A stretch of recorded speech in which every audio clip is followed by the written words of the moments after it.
This is the Defenders podcast on TV Podcast Industries, and we're talking about Loki, Season 2, Episode 4, Heart of the TVA. It is getting worse. That's not another power surge. Let me investigate. Someone's trying to reboot the system. I can't access it. I'm being locked out. Well, marking this just isn't necessary. They're up to something.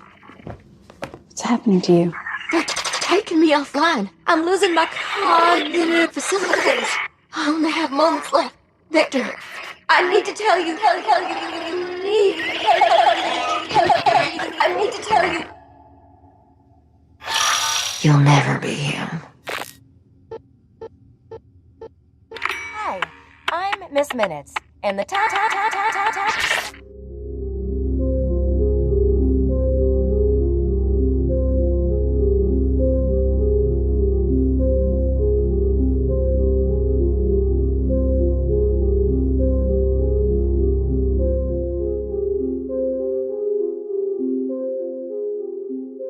Welcome back, fellow Defenders. This is the Defenders podcast on TV Podcast Industries, and we are talking about Heart of the TVA. It is episode 4 of season 2 of Loki. I am one of your hosts, John. I'm one of your other hosts, Derek. Just two of us this week. Yes, it's all kicking off at the TVA. Oh, yes. Really is. Lots of action in this episode. I'm going to say this right up front. I am so glad this episode came around. I had mentioned last week that I even was suspecting that Loki wasn't for me as a season by the time I got to episode 3. I'd liked episode 1, didn't like episode 2, sort of liked episode 3, and then this one comes in. Great moments, great acting, great scenes with everybody, and what an end to this episode. Absolutely. Fade to white, as it were. And of course, a much better proposition than McDonald's. But Pieland, I would go there on holiday for sure. Not sure about just key lime Pieland, though. Well, I am talking about a variety of pies. Yes. More than one option, I think, is what we're looking for, right? Yum. Oh, yes. I think there should be a drive-through fast food chain called Pieland, indeed. Very good. Could we call this TVP Island? We could indeed. I like it, John. I like it too. But before we get into our spoiler-filled discussion, fellow Defenders, remember you can pop on over to our website at tvpodcastindustries.com, where you can subscribe to any mischievous or godlike podcast catcher of your choice. You can send in emails to feedback at tvpodcastindustries.com for our feedback section, and head on over to our Facebook group at facebook.com/groups/TV Podcast Industries, where you can comment, theorize, observe all things Loki Season 2 on our spoiler posts that we put up each and every week as the episodes come out. Absolutely. I want to give a quick shout out. Chris, our other host, isn't here this week, but he did get the opportunity to sit down with Matt Murdoch of the Bustin' Blockbusters podcast to talk all spoilery about the books for Wheel of Time after the end of Season 2 of Wheel of Time. That episode released on the 29th of October. Go check it out on Busting Blockbusters. You'll find a very interesting podcast, I believe, for book readers. I can't listen to it because I haven't read the Wheel of Time books, but if you want more Wheel of Time after season 2, an excellent season of the show, go check that out with our book-loving superfan, Chris. Yes, indeed. Chris, deep in the books of Wheel of Time. Absolutely. But we are going to go deep into this episode of Loki, Heart of the TVA. Yes, we get to the heart of the matter, indeed. Derek, what are some of the episode details? Well, the show is curated for TV by Michael Waldron, of course. This episode was written by Eric Martin and Catherine Blair. Catherine is also one of the executive story editors on Loki, of course, and Eric Martin has written every episode of Loki Season 2. Indeed, yes. Okay. So, yes, a firm footing here in the writer's room. Oh, you can really tell that everything's been building to this point now. Definitely. As we get to episode 4. Does that change any of your views on some of the previous episodes? Not really. I still think they weren't as strong as they could have been. Definitely needed a few more passes and a few edits to those episodes to make them better. I don't think there was anything in those episodes that I didn't like that couldn't have been removed, I suppose. Particularly, as we mentioned before, the Golden Arches advertising should definitely have been removed from the show. But I'm not going to harp onto that because this is a good episode. And I think part of the reason for that is because it's, again, directed by Justin Benson and Aaron Moorhead, who directed episode 1 of Loki, which was a really good episode. And they also directed episodes of Moon Knight, which I really loved as well. Just announced yesterday, apparently Benson and Moorhead have been tapped as lead directors for Daredevil Born Again, as all the previous creatives working on that show have been removed from the project. They weren't happy with what was coming out for Daredevil Born Again and have restructured it, bringing in new writers and directors, including Benson and Moorhead. So I have even more hope for that show. Yeah, absolutely. That would be good. Yeah, and also interesting, the new writer was announced, a new lead writer for the show was announced, which is Dario Scardapane, who we know for his writing on Netflix's Punisher show as well. So amping up, I would say, some of the violence that we'll see in Daredevil Born Again. The rumours are that the first 4 episodes featured Matt Murdock, mostly in court, not in the Daredevil suit until episode 4. So if you bring on someone who worked on The Punisher, which was punch, punch, shoot, shoot, fight, fight, for a whole 2 seasons, you're probably looking to amp up the violence, right? I guess so, but I mean, also it depends on the source material. So I mean, you know, the point here is Dario is a good writer, created some really good stuff in The Punisher around that source material. So hopefully he does the same with Daredevil. So it's a little bit different, but yeah, he's got the action chops here. So, you know, it might not necessarily be some kind of bloody gore fest. It could just be maybe the understanding of the source character, the source material, and how that fits into the action sequences. I mean, ultimately, like the Netflix Daredevil series did as well. Which was just fabulous. And the reason why this character is so popular. Absolutely. But really interesting news. And again, as I mentioned, Benson and Moorhead coming in to direct episodes of that show after their work here on Loki. So good stuff. John, do you want to tell us what they gave us with your synopsis for Loki 204, Heart of the TVA? Sure. Miss Minutes reveals her big secret to Ravona Renslayer. In the past, Renslayer commanded He Who Remains' army. He proposed that Renslayer lead the TVA with him, then had Miss Minutes erase the memories of Renslayer and all other TVA employees. Back at the TVA, as the Temporal Loom reaches catastrophic failure level, Loki and his allies attempt to use Victor Timely and Obi's Throughput Multiplier to fix it. It is revealed that the sources of Obi's and Timely's knowledge are each other, creating a predestination paradox. Renslayer and Miss Minutes attempt to take over the TVA, approaching the detained X5, General Docs, and her loyalist Minutemen for help. Only X5 agrees. Docs and her loyalists instead choose to be crushed to death by a gleeful Miss Minutes.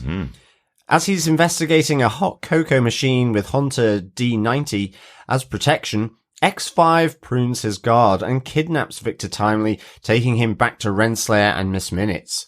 While staging a rescue, Sylvie and Loki encounter his time-slipping past self. Loki prunes his past self, telling Sylvie she'll understand.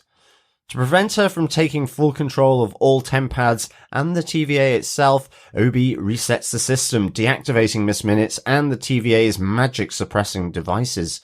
While Loki distracts X5, Sylvie uses her magic to enchant him, forcing him to prune Ravona Renslayer. Timely is rescued and is able to restore access to the Temporal Loom, but the Loom's increased temporal radiation spaghettifies him before he can launch the Throughput Multiplier. The Temporal Loom explodes, and the blast wave spreading towards Loki, Mobius, Sylvie, B-15, Casey, and OB in the TVA. Well, that's it. That's the final episode of Loki and the end of the MCU. Yes. All over now. All dead. Yep. Yes. I was quite shocked how many people died in this episode. Yeah, I was. I mean, when Renslayer was pruned, I was like, okay. Hang on a second, where's this going? Yeah. And, yeah, the squishing of General Docs and her men. Yeah. And the erasure of Miss Minutes, the destruction of Victor Timely, the death of everybody that's in the TVA itself as the entire timeline explodes in front of them. Yeah. This is a big, big episode.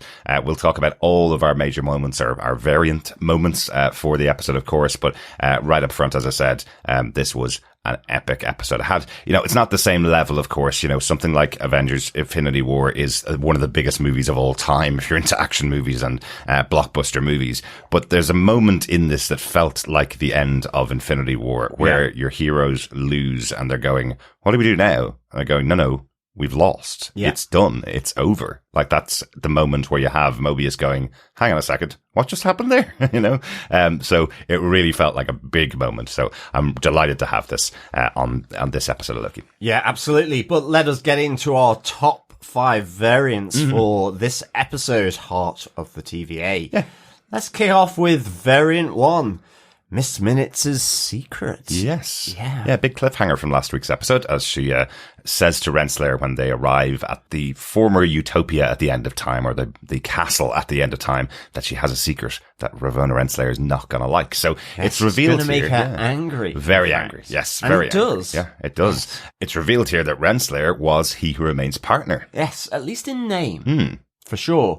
She was the leader of the army. She's the one that sorted out the war that was between all of the other variants, I believe, of He Who Remains. Wasn't that the original description that he had back in season 1? Yeah. So she's the one that solved it. She's the one that won the time war, I guess we could call it. Or maybe I'm picking up a bit too much Doctor Who there. But effectively he was saying, I can't wait to lead with you. You go back and you're going to lead the TVA, and then turns around to Miss Minutes and tells Miss Minutes to wipe all of their minds. Yes. So he becomes the last man standing. He Who Remains. Enforce Protocol 42. Execute Order 66. Exactly. I like this whole kind of, she helped him win, commanded the armies, and ultimately it is that betrayal moment where then she is erased, along with every other employee of the TVA. Yeah.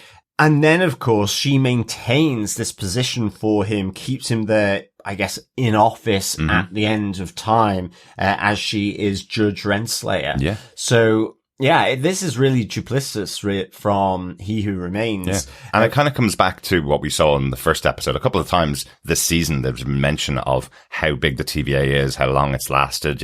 It's outside of time, so you don't really know how long it's been there. But Obi mentioned that he met Mobius 400 years beforehand, and Mobius has no memory of meeting Obi. So there is that whole element that has been talked about multiple times. All these people have had their mind wiped. You kind of get that because they don't remember that they're variants. They don't remember that they're in the TVA, and they have lives outside of the TVA. So yeah, I guess it may have been done multiple times that their minds have been wiped over and over again. Yeah. I mean, I'm really pleased that they revealed this big secret straight off the bat. Yeah.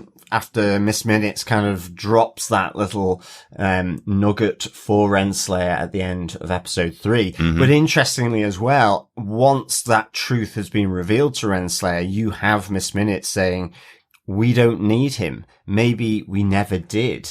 So again, sort of the lover scorned here, bringing Renslayer into that as someone who effectively has been betrayed. And not only at that moment of their victory, but also from her previous encounters there with Victor Timely from the last episode. So yes, setting up that they are going head to head with Victor Timely here. So yeah, really good opening, I thought. Absolutely. Speaking of the opening, and I kind of mentioned Doctor Who and the Time War there a minute ago, that opening shot as they go into the planet that's exploded where the castle of He Who Remains was, just absolutely beautiful. It felt like the opening credits of Doctor Who when it goes through the time stream effectively. There was a lot of Doctor Who kind of vibes in this episode as well. But even some of the music and how it was done. Absolutely, yeah, absolutely. But I guess with a 60-year-old show about time travel, the longest running sci-fi show of all time, I guess you're going to reference Doctor Who in there. But I just thought it looked amazing. I love the planet itself, broken into multiple pieces, and still has this the decayed castle on the surface of it. We also, I don't think we even mentioned it last week. The corpse of He Who Remains has clearly been there for maybe centuries, maybe decades. It's decayed quite far past it just being a couple of weeks since it happened. So so that's quite interesting. But I thought it just looked amazing. Looked really cinematic. Yeah, superb opening. Let us get into our variant 2 though. Yes. Docs and her men go squish. Yes. Yes.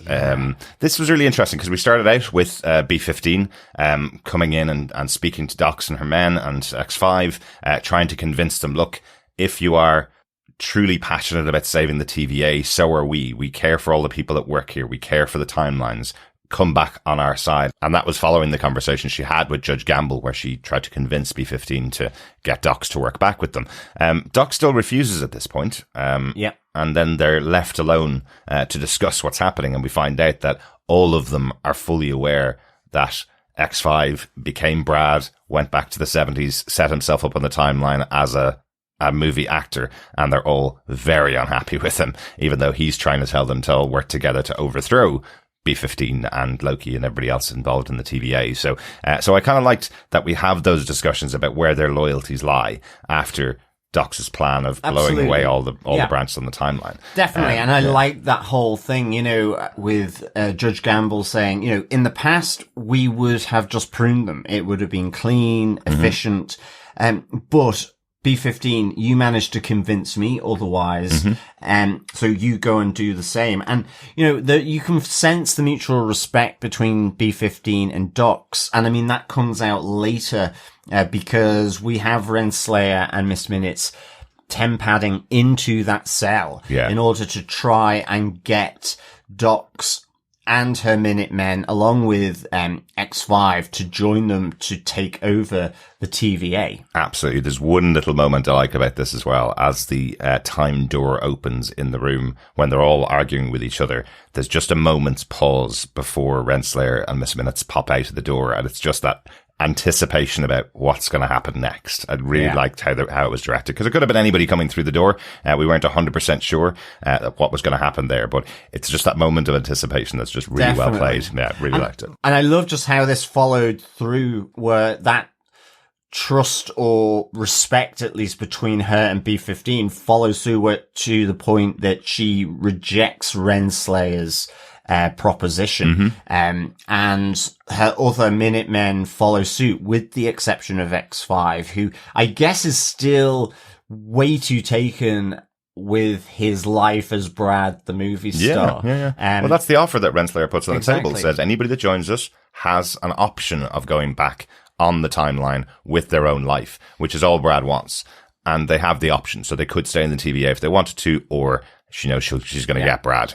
He wants to go back there. He wants his life back. But there is that defiance where once Renslayer and Miss Minutes decide effectively to kill them, because they're not going to be loyal to them, that you have Doc saying, it was a great defiant line, how does it feel knowing that even with this situation, none of us want to join you? I see things clearly now at the end as to who you are.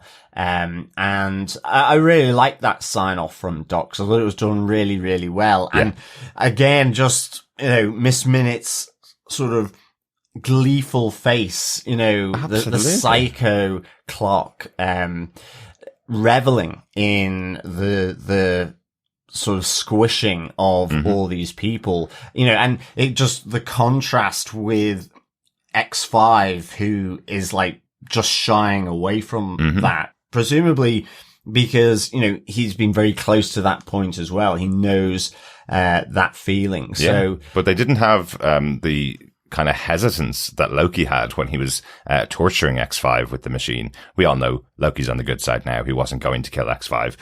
But here with Miss Minutes, there's no even follow-up conversation as this box is slowly crushing them.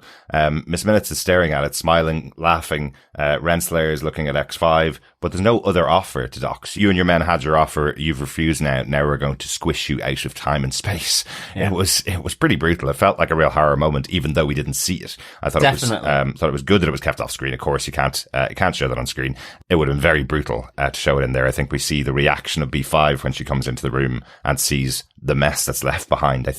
I guess that's what she's seeing. Yes, absolutely. Yeah. And I think, this is really good. It's just setting up this opposing factions now of Renslayer, Miss Minutes, and X5. And I love how, that's three of them, very thin on the ground, say, compared to all the remaining Minutemen in the TVA, as well as Loki, Sylvie, Mobius, and so on. But they do have Miss Minutes, who is intimately linked in with the TVA here. Absolutely. So yeah, I really kind of like this. It felt meaningful. Yes, I don't think we need to see the squished bodies. No. I think the reactions from X5 and B15 are enough. And indeed, Miss Minutes, in terms of sort of her murderous, joy at what she's doing. So good. Yeah. Really, really good. Yeah, absolutely. Let's get on to variant 3 of our thoughts about Loki, one of the other big moments here, because we have Victor Timely arriving through the time door. Yeah, he's at the TVA. Yes, he is. Everything that Sylvie didn't want to happen, but she has been merciful in not killing him back in Chicago in 1893. Yeah.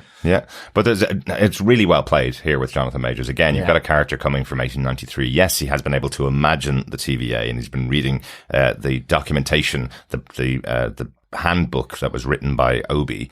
But when he's actually there, something like an entire hallway lit by fluorescent light bulbs will be something brand new for him. Yeah. So they have little nods along the way of little things that he sees that he can't comprehend or wants to really investigate because he's got that scientific mind. But really this point is all about him working with Obi and Casey. We have a geek out moment, when Timely meets Obi. Yeah, complete loving. Absolutely. Yeah. We talked before about his name, Ouroboros, being the snake that eats its own tail, or infinity. That's the meaning of it. And it's called out 100% here for the audience. Obi wrote the handbook based on the work of Victor Timely. That was his mentor. Victor Timely learnt everything he had created reading the handbook that Obi had written. So this is all going around in a massive circle. How does it work?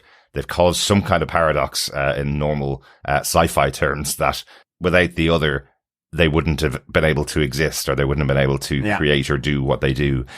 So what does that mean? How do you explain that? How did that paradox come about? How does it possibly exist? Is Obi a variant of Kang, a variant of Victor Timely, of He Who Remains? In disguise or something. Something like that. Maybe could easily be that, Because there's an interesting moment as Obi says, I wrote this entire handbook based off learning from Victor Timely, and then asks him what his name is. So you're going, well, then they haven't met, or Obi doesn't remember meeting him. No.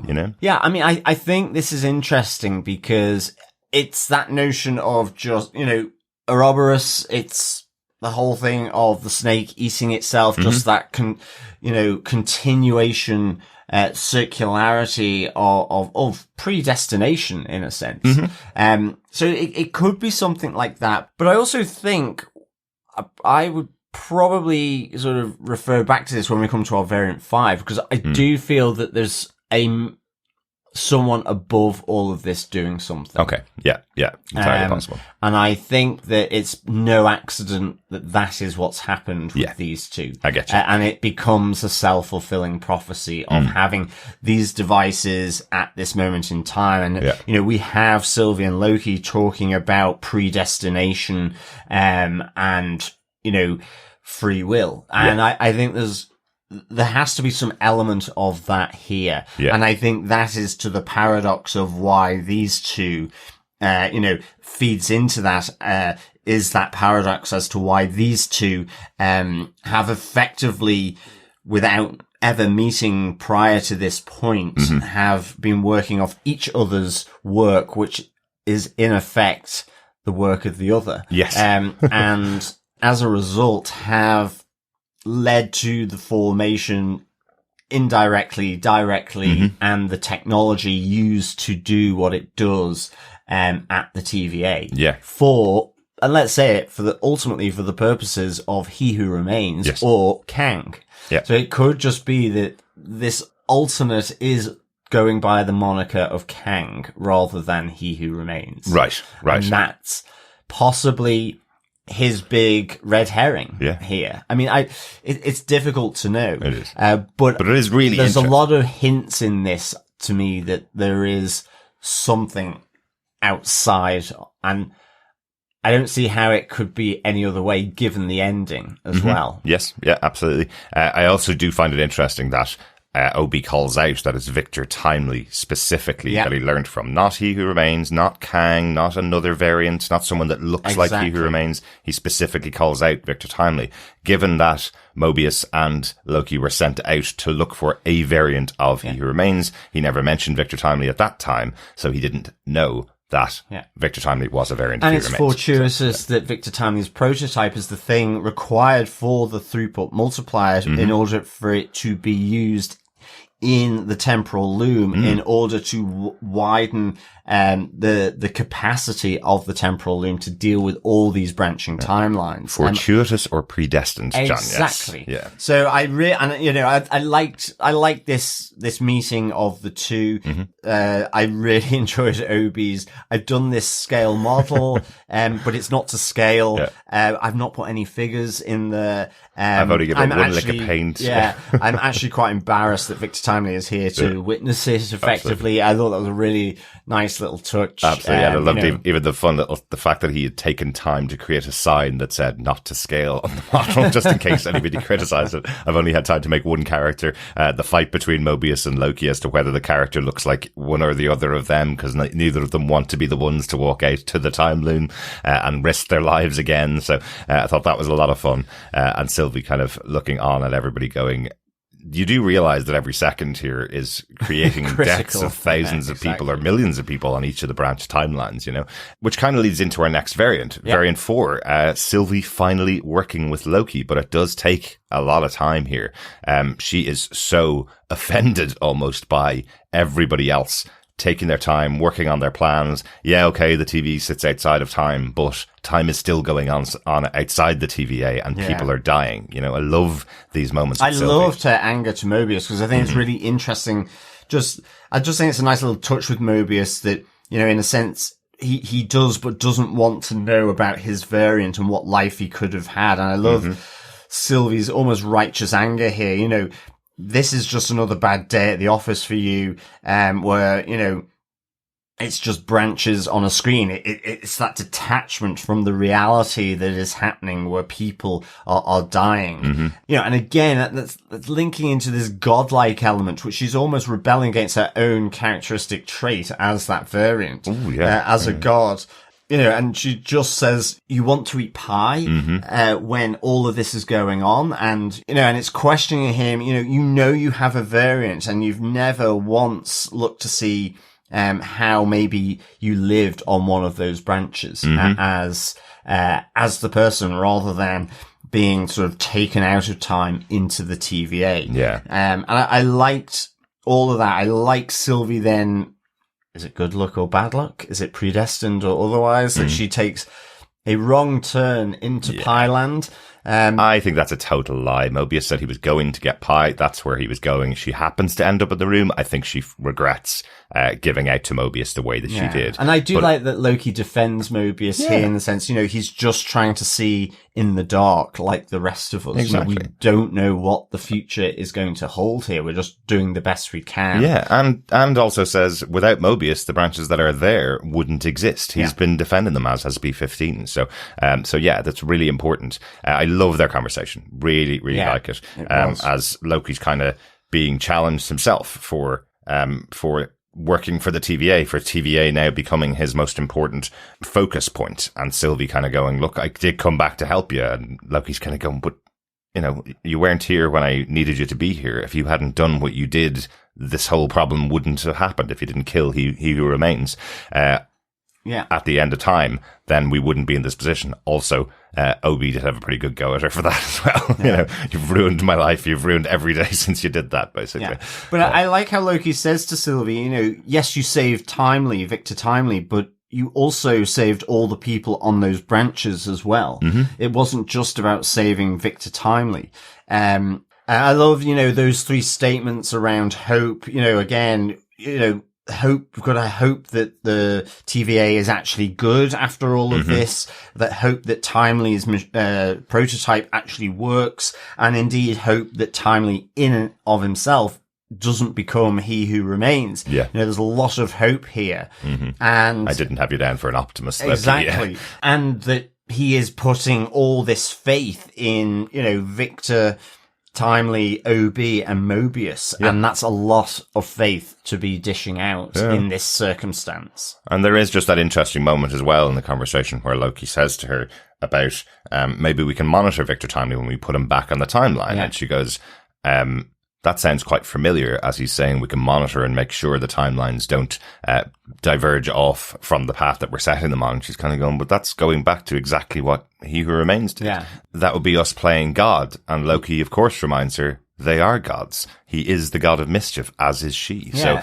So it's really interesting when we got that highlighted back in episode 3 as well, when Mobius and Loki saw the statues of Thor and Odin and Baldur the Brave, that Loki is a god. He's one of them. He's one of those gods. So I wonder, will that play into what happens after the end of this week's episode as well? Well, that's it, because, I mean, Loki has the point here that, you know, you've unleashed free will here, and yet you're also trying to stop Victor Timely.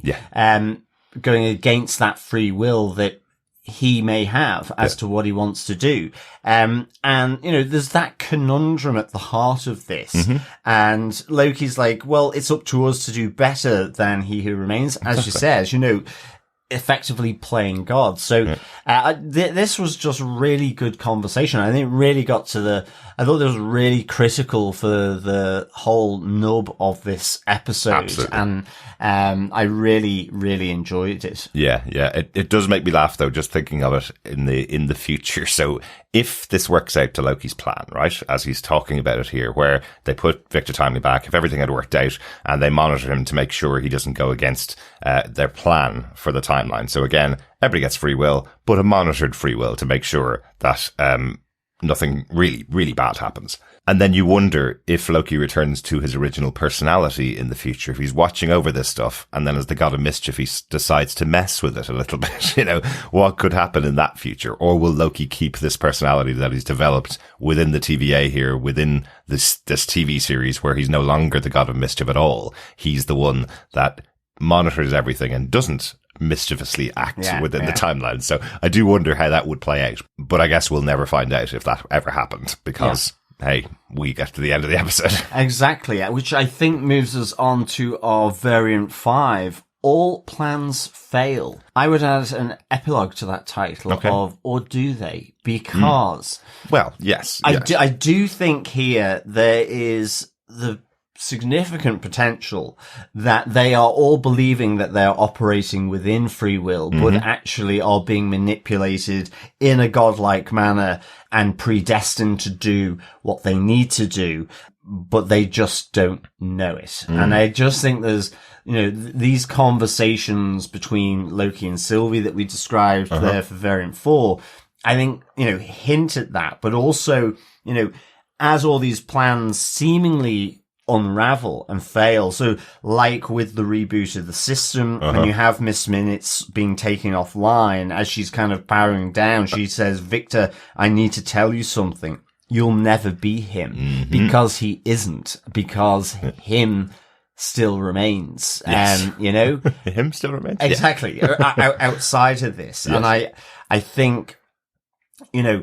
Renslayer, all this acting against Victor Timely and He Who Remains, even that dropping of that secret, I guess, that you could put in inverted commas by Miss Minutes, it's to bring them towards an end where they're at the TVA at the same time, working on a plan. I mean, that Victor Timely has this prototype. So I'm expecting to have the bigger bad of Kang, in a sense, coming from this. And that even, you know, the spaghettification of bolognese of Victor Timely. Right, okay, is to distribute the essence or the temporal aura of He Who Remains throughout time. Right. Yes. We probably need to explain this a little bit more for those who haven't followed along with the Loki show and Ant-Man, because that's probably where these two things are so closely tied. In Ant-Man, we actually saw Kang, the character of Kang. There is a version out there that has that name. Yeah. In Loki, we've only seen Victor Timely and He Who Remains. So He Who Remains is the one that sent Miss Minutes with the plan to Victor Timely, where he would eventually, after 25 years, build this device that was essential to be in the TVA at this specific time. Mobius and Loki go and pick him up, bring him back. And now we have Renslayer and Miss Minutes here back in the TVA all at the same time. So what you're saying is effectively the plan of He Who Remains is for all of these things to happen at exactly the same time, which will bring about all of the variants of Kang, all those ones that we saw at the end of the post-credit scene of Ant-Man and the Wasp, Quantumania. So, so it's a massive moment tying back in with that final moment where there are infinite number spread out across all multiverses, all timelines of this Kang character spreading all out from Victor Timely. So fascinating idea. Yeah, no, absolutely. It's almost as though this is all being a red herring in order to ensure the supremacy of Kang across all the different timelines. Or He Who Remains. Or He Who Remains. That's the one thing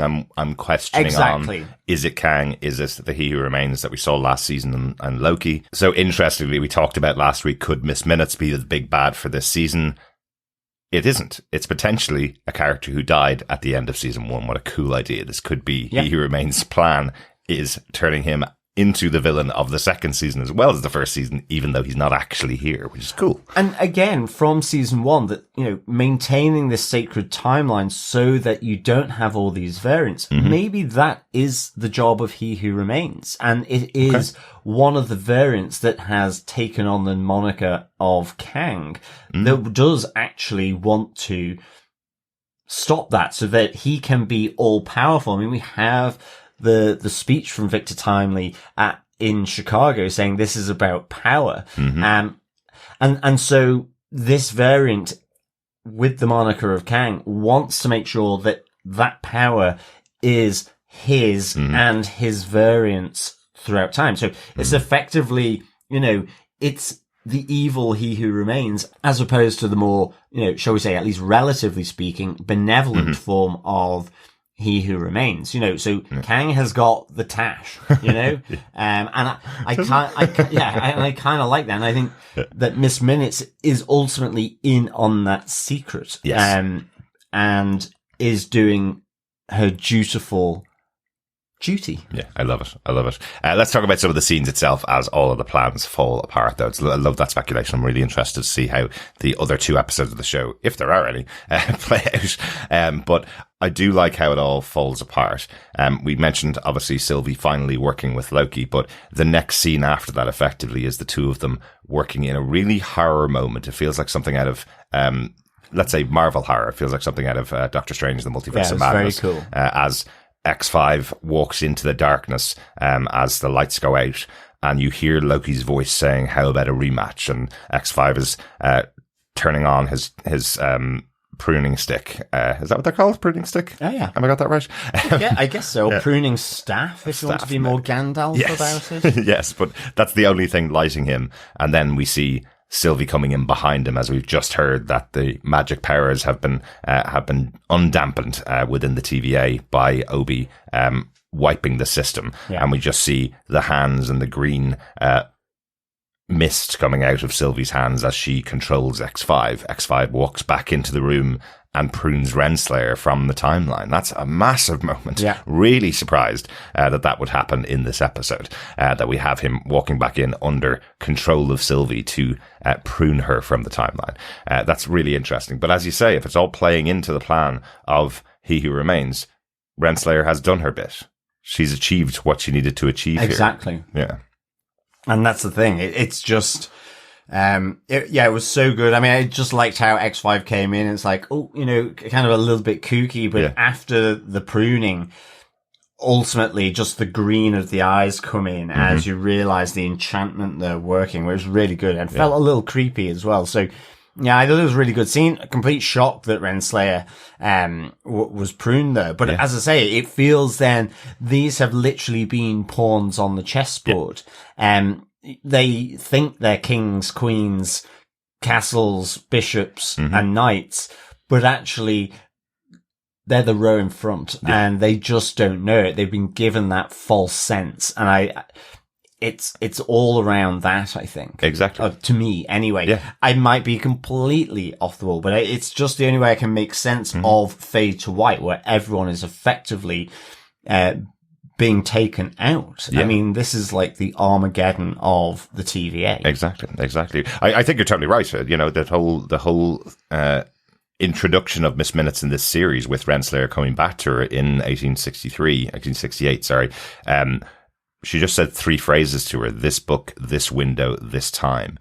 And that sets everything off, which means He Who Remains looked back through the timeline and said, if we make this one change, then everything leads to this other point. So that is exactly what the plan was of He Who Remains. So I think you're totally right. But other cool things that happen in here, OB actually wiping the system, shutting it down and resetting it so that Miss Minutes gets deleted. Superb. So cool. I loved seeing Miss Minutes flit in and out, stuttering as she went, and the little joke from Victor, from Victor Timely going, well, that's not necessary to effectively mock him. Mock his stuttering. So I thought that was a funny little throwaway line. And I do wonder if that was Jonathan Majors himself adding a little joke in there about his stutter. It was really good. And I just sort of the end where Miss Minutes has just become the digital clock that, you know, you would phone up back in the 80s to get the time sponsored by Akron shows. The time now is, and just really good.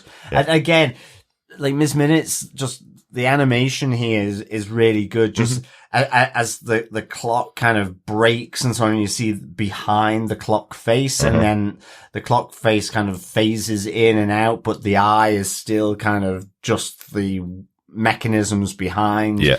Really, really well done. Loved this. Yeah, really. And as I say, she has that final say to Victor Timely of, I need to tell you something. And you're thinking, oh my goodness, what's this? You know, because this is really important. Is it part of the plan? And she's like, you'll never be him. Yes. I thought the joke was going to be that she was going to say, I have one more important thing to say to you. And then she'd disappear and never be seen again. Like what we saw in Gen V, with one of the characters there exploding before delivering his final piece of information or advice. So I'm glad that we did get to see that line, of course. Absolutely. Because, you know, she's also, that's the moment where it's phased, where she looks completely distorted and it looks really evil. Yeah. As she delivers the line of, you'll never be him. And I just think that's really important. Absolutely. Absolutely. And then the final big moment that we see, we've talked about it already a couple of times, but I just want to kind of highlight it because I did think it worked really well, where Victor Timely takes on his hero role of putting on the suit and going out to the loom to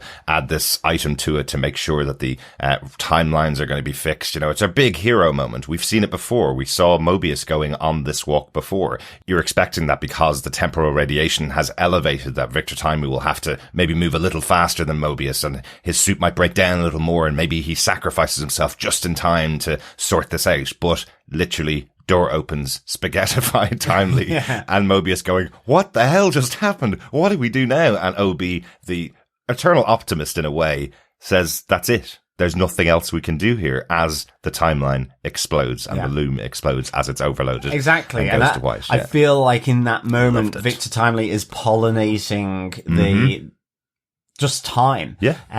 However it may get woven, in the future. And, you know, it's like the fungal spores from The Last of Us. It's just, they go everywhere. You know, there's microscopic elements, and of He Who Remains. Yes, everywhere and every when, John. Yes. Exactly. Yeah. I absolutely love this. Thought it was an incredible way to end the episode. Now, while we saw the explosion and the fade to white and the timeline exploding towards the window, we didn't technically see any of our major characters die inside the TVA. We're just assuming the explosion of time is coming out. Maybe they have some kind of protection. Maybe they'll be inside and be able to come up with some plan next week. I like to think that this was the ending of the entire universe in one moment. I think that's a really cool idea. I do wonder if we'll have next week's episode everybody returning to a point on a timeline, and that's how we started, and they've got to regroup together. They all go back to their original lives on a timeline. Maybe it's something like that. That would be kind of interesting to see them all in their pasts, in their places that they should exist. But I also like the idea of them all still stuck in this room in the TVA, having to work out some way to solve what's just happened in front of them. That would be kind of interesting. Yeah. And it's referenced this episode. We mentioned it earlier on. Loki and Sylvie are both gods. So what does that mean? It's been referenced on the show, so there's something there that needs to be addressed in the other 2 episodes. So, Definitely. Yeah. So very interesting. Great stuff. Derek, any notes for this episode? Nothing really that we haven't talked about in terms of notes from the episode. I just did like Jonathan Major's performance as Victor Timely specifically in this episode. We mentioned him a lot, of course, as we went through the points, but, you know, just those little things of him being so excited by the idea of hot cocoa coming from a machine and him having those pauses with Mobius to kind of get his head around it. You know, the invention that we saw him so spectacularly show Renslayer was the recliner with a refrigerator underneath it. And now this idea that you could have hot cocoa coming from a button press of a machine. And we have that moment with him and his guard, Hunter D90, where he's so excited to show him that he has cocoa, and then he's taken by X5. But I just like those moments. There's just little things that are being played by Jonathan Majors where he's really seeing the idea of this character from the 1800s in this TVA in the future, seeing all of his inventions, all the things that he's dreamed of come to life. And I think he just plays it so interestingly. Yeah. Exactly. About yourself, John, anything else you wanted to comment on from the episode? It's just the Jurassic Park reference for me. I'm assuming it's that as Miss Minutes is taking over the systems of the TVA, we see the TemPad's not working. We just get the as someone as OB is trying to access it. You just get the which is so good. The from Jurassic Park as they're all being shut out of Jurassic Park systems. Yes. As all the dinosaurs are running amok. And in this case, as time is beginning to run critical. Mm-hmm. Yeah, so I like that little reference. Yeah, really, really good. Good stuff. I think that's it for our notes and variants, John. Yes, absolutely. Derek, do you defend this episode of Loki? I'm so glad to say I absolutely do. This was so well written. There's the tie-ups that we had from the previous episodes, everything that was kind of laid out in the past, coming to fruition here in this episode was so good. Just the small moments like Sylvie and Loki having their discussion in the pie room, I thought was fantastic. Even her aggressively going after Mobius for his ignorance of what's happening on the branch timelines, I thought were really good. OB, once again, a real standout in this show. Really loving his moments of nerding out with Victor Timely. Again, Jonathan Major's performance as Victor Timely here was great. Renslayer and Miss Minutes was really interesting. The crushing of Docs and her team was really interesting. You're wondering how you would clear the board so spectacularly in this episode if you don't have a fascinating or really interesting plan for your next 2 episodes. Absolutely. So I'm really excited to see what they're going to do in the next 2 episodes. To kind of wrap it up so far this season, I thought episode 1, if we're going by your scoring system, about a 5. Episode 1 was about a 4. Episode 2 brought it down to about a 2.5. Episode 3 was about a 3. And this episode we're back up to a 4.5. This is the best episode of the season. Really, really loved it. So yeah, great stuff. How about yourself, Don? Do you defend Loki season 2, episode 4, Heart of the TVA? I really do defend this episode of Loki. I think, the Heart of the TVA as an episode really does get to the heart of the matter, both, I think, more globally widescreen view of this series to date, but also in close up with the different characters, which I just thought really brought out a lot of meaning and actually did filter into some of their motivations from the previous episodes. So I think this episode does generally lift some of the other episodes. Okay. Certainly last week's episode 3. So I would give this 5 pie lands with gravy out of 5. Not key lime pie with gravy. No. This is savoury pies. Right. Northern England. Yeah, absolutely. Where you're from originally? Yep, definitely. I do like a good pie, as they say. And so to me, this was a great pie. Full of juiciness, lovely gravy, overflowing with succulent meats, tender vegetables, and a lovely crispy egg wash top, and no soggy bottom, at all.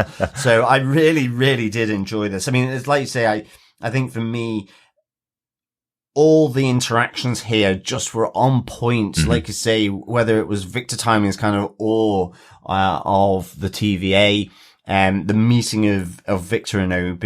I love some of the, like you say, the little jokes here, like you got with OB and his model, like with Victor Timely and Miss Minutes shutting down and the stutter, are all really kind of nicely paced, but at the heart of it, really meaningful conversations between, you know, this trinity of Sylvie, Mobius, and Loki, around the different motivations. And but I think they all give this hint to the fact that, you know, what they think they're in, what reality they think they're in is probably not, and that they are the puppets on the strings. And the conundrums, the paradoxes here. So it makes it really intriguing, certainly with that fade to white, as to what will happen, knowing that we've got Kang the Conqueror already revealed. And yet we have no naming, of Kang so far in Loki, just He Who Remains. You know, is it just that simple, you know, Sherlock Holmes and Moriarty moment of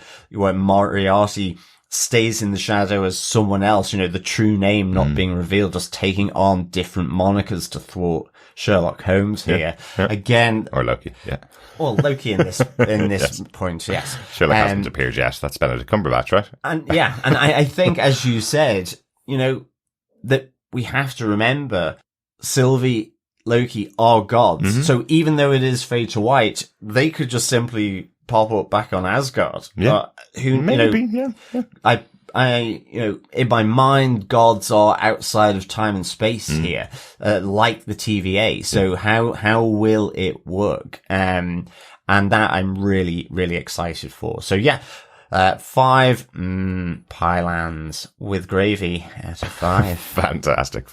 Well, we find out what our fellow defenders thought, or at least some of our fellow defenders who sent in their feedback to us thought. Yes, fellow defenders. First off, we have an email in from Coffee and Vodka who says, "Greetings, fellow spaghettified defenders. Wow. Disney not showing the aftermath of Docs and Company's Boxing Day was the only downside in this otherwise epically fantastic, philosophical and tense sci-fi event too big to call an episode, and one without an end credit scene. I can only assume the timelines remain just without a TVA to control them. An ever-expanding universe of space, time, but we'll have to wait and see. In the meantime, the plotting, writing, directing, acting, and everything was so immersive to require another rewatch, or 5. And one of the very few things I've seen where the event so completely overshadowed the players, becoming the star of the show. The only other thing I can hypothesize is that this is the origin of the many Kangs.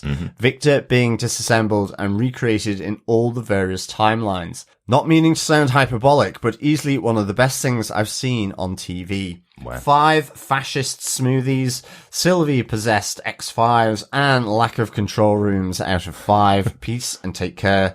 Coffee and Vodka." Oof, wow, yeah. Excellent stuff, Coffee and Vodka. Best things you've seen on TV, Yeah, I completely agree here. It's really cool, yeah. I'm a big sci-fi fan as well. You know, this is really leaning into the sci-fi of the MCU as well. You know, combining those two things as well as they have in this episode.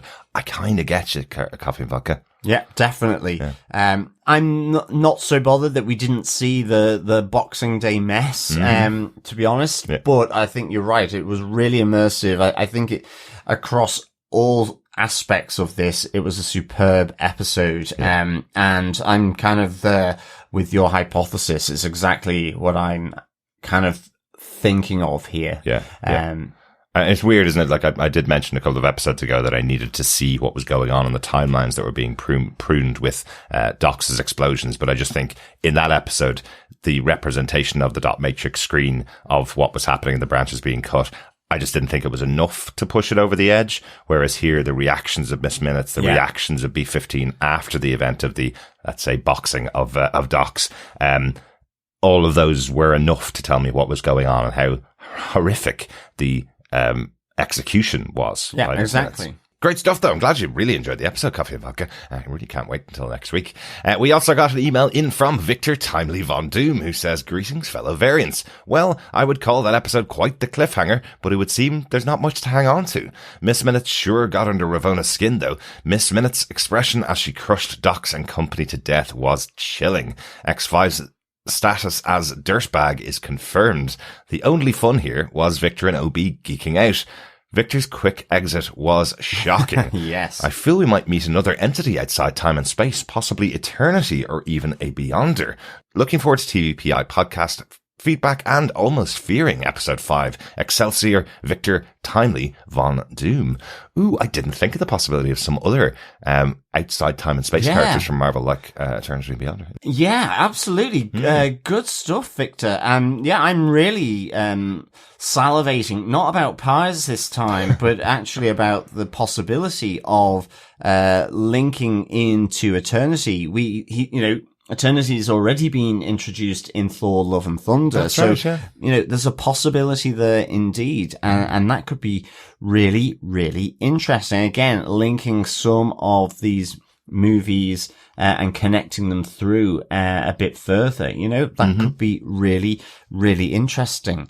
Yeah, absolutely. Like yourself, yeah, Victor's exit was very shocking, but just, I thought, really on point for this cool. episode. Effectively events had gone beyond what they could do with the technology. So I kind of really enjoyed this. Absolutely. And yeah, I do know what you mean about fearing episode 5. What is going to happen? I'm just wondering, are we going to have a full episode of them in a white space? Because then I really would fear that, actually. And that wouldn't be good. Absolutely. Don't watch that late at night. Your eyes would definitely burn after that. Great stuff. Thanks, Victor. Yeah, thanks, Victor. Let's pop on over to Facebook. Yes. First up, we have Doug Green, who says the cliffhangers this season have been excellent. That's fantastic. Hi, Doug. Hi, Doug. Yeah, good to hear from you. Yes, the cliffhangers have been pretty good, for sure.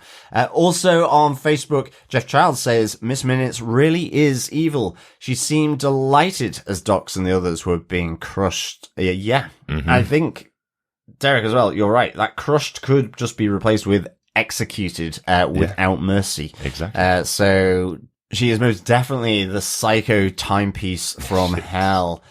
Also over on Facebook, David Mr. Writer says, "I'm genuinely confused about what happened, so I'm going to need people smarter than me to explain this episode. Boys, you're up. Educate me. Did enjoy the Loki to Sylvie, but we're God's line. Anyways, looking forward to you guys explaining this to me." I hope we have. I hope we have. I doubt we're smarter than you, David Mr. Writer, but I think we've explained what we think has happened. Well, exactly, and that's it. That's all we can do. Or we could be totally wrong, and like you, we'll need to have the explanation spoon-fed to us in episode 5. So what happens at the start of episode 5 is the Watcher appears on screen with a white background and goes, "At this time and space, the end of the MCU happened." Maybe finally the Eternals will be explained. I mean, I really, really like that movie, but hopefully maybe something along those lines. But I do like Victor's thought around one of the other entities from the Marvel Universe outside of time and space coming in here. Yeah. It could be really, really interesting. And Eternity is one of my favorites, being a Doctor Strange fan. Absolutely. Yeah. Good stuff. Thanks, David. Yeah, thanks, David. I hope we've helped. Let us know if we helped explain it before next week's episode comes out. Joe Herbert says, "This season is really odd for Loki. First season was strange, but in a good way. This feels kind of random. I can see why people who watched the first 4 episodes weren't enthusiastic about the season." That's really interesting you say that, Joe. We've mentioned before that we do sometimes get episodes of the shows from Marvel ahead of time, and this time we actually did receive these 4 episodes of Loki ahead of time. Unfortunately, we had a really short window to watch them, and we only had a day, basically. It was all 4 episodes were available. We had other things on, and we did watch all 4 episodes back to back, and I'll be honest with you, binging the 4 episodes actually put me off the show, and partially it's because that's a lot of watching. 4 hours straight was quite a lot to watch in one go. I did dip in and out and slept a bit. So I didn't get the full meaning of the episodes, I must admit. Yeah. And it wasn't as good watching them weekly have been. Yeah, and I think that the drag of episode 2 and 3 actually felt much massive when watching them back to back. And even to the point where, you know, only on the rewatches has my enthusiasm for this episode 4 really ignited. Similarly, I just didn't feel enthused about it. Maybe wasn't quite in the negative space that Derek was in, but I was kind of like, oh, okay, this is just different. And I think to your point, yes, first season was strange, but in a good way. And yes, there was a different feel to this. Which didn't quite connect. And, you know, still, I think there's issues here for this season so far, particularly around some choices being made. Again, I think that overly lent into having to explain things again. But the breaks in between, being able to just kind of sit back and ruminate on it, has helped, in particular for this episode. And I think for me, for the third episode as well, which I think I took much more positively than Derek. But I think I took the third episode more positively the second time I watched it. No, but you were still pretty like, yeah, I was kind of going, not really too sure if the show's for me. But this episode, absolutely, this is back in my sci-fi realm that I really enjoy. So that's really interesting that you say that, Joe. Yeah, and I think that you have, you know, pulled out a thread of the truth there, I think, you know, especially if you're just, you know, not there to drool over Tom Hiddleston, you know, then it can be, a little bit tough with all the exposition. Absolutely. And from my experience, as I'd say, while I've really liked this episode, it seems like binging the 4 episodes back to back is probably a bit too much, at least for me, anyway. So while they sometimes say these shows are just movies split into episodes, in this case, I think they're really good episodes of TV overall. They work better as weekly episodes, but that's just my opinion. Good stuff. Thanks, Joe. Yeah, thanks, Joe. Heather Wallace says, colours really stood out for me in this episode. Green and orange. The pie room only had key lime pie in that radioactive green. There were green swirls in the flooring. The top of Opie's overalls was a soft green, and Loki's eyes were an iridescent green in that close-up shot.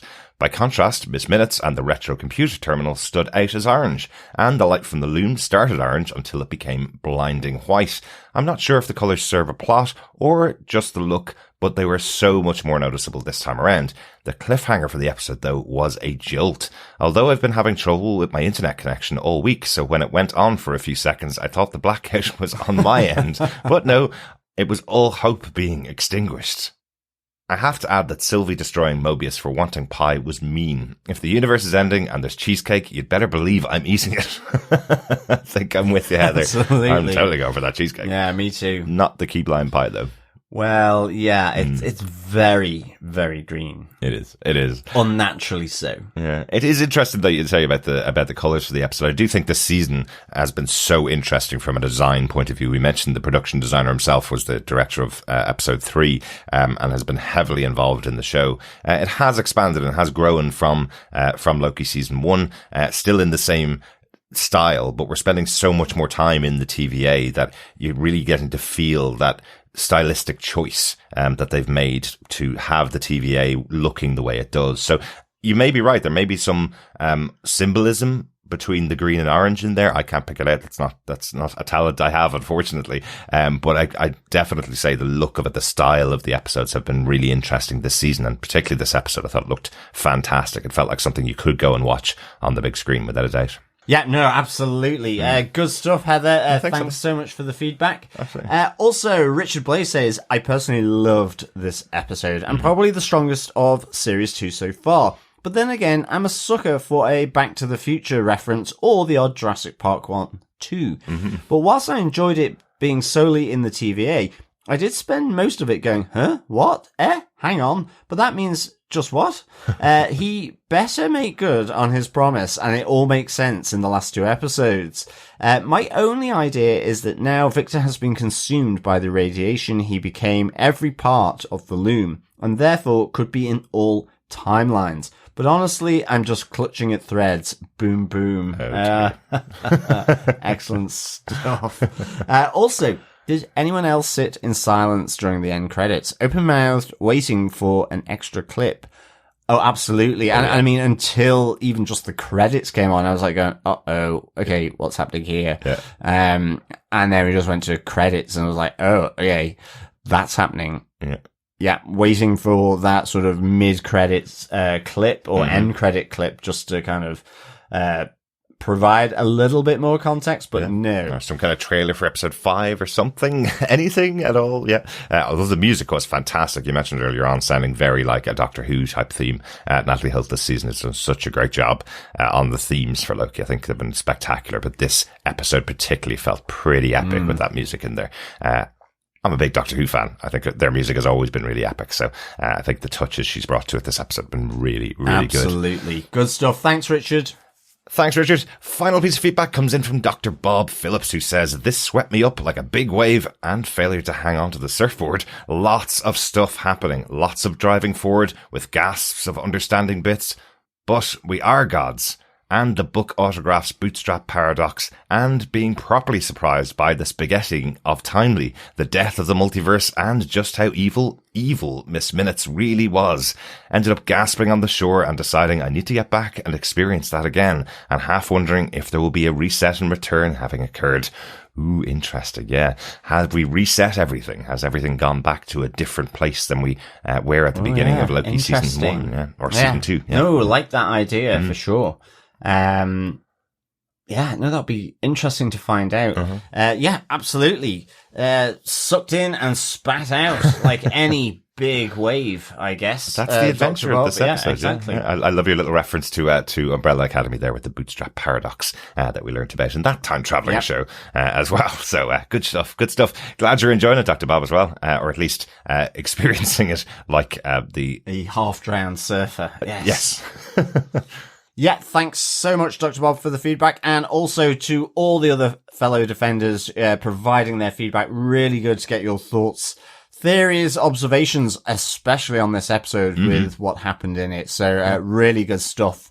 Thanks so much, fellow defenders. Absolutely. Thanks for joining us for this episode of the Loki Season 2 podcast. We'll be back next week with, of course, episode 5 of the show, if there is one. At the moment, we are covering some other very different comic book shows on our podcast on TV Podcast Industries. We're coming out with our final episode of The Boys spin-off Gen V next week. We just covered the penultimate episode this week. Really excited to see how that show ends. And a brand new, very bloody superhero show will be starting next week with Invincible Season 2 from Robert Kirkman. We'll be kicking off our coverage of that as well. Myself and Chris taking on duties for that show. So the animated Invincible. Yes, indeed. That's true. It just feels very, very bloody, so I forget to say it's animated. Yes. But great stuff, fellow defenders, for joining us. Remember to share the podcast, because, of course, sharing the podcast is, of course, sharing the love. Yes, it is. Happy Halloween, everybody. Indeed, fellow defenders. Yes. Boo. If you're dressing up as any Marvel characters, send us pictures. We want to see them. You can pop on over to our Facebook group at facebook.com/groups/TV Podcast Industries, or email us to feedback@tvpodcastindustries.com. We'd love to see some awesome costumes and cosplay of the MCU in horror form. I'd like to see some zombie Captain Americas. He's one of my favorite ones from Marvel Zombies. Yeah, I just want to see good Doctor Stranges. Of course. Beating the hell out of Captain America. Or a zombie Doctor Stranges. That'd be cool. Oh yeah, even better. Yeah. Cool. Awesome. Thanks for joining us. Talk to you again next time. Yeah, thanks so much, fellow defenders, for joining us. As always, it's fantastic chatting all things Loki with you. In the meantime, and until the next episode, keep watching, keep listening, and of course, keep defending. Bye.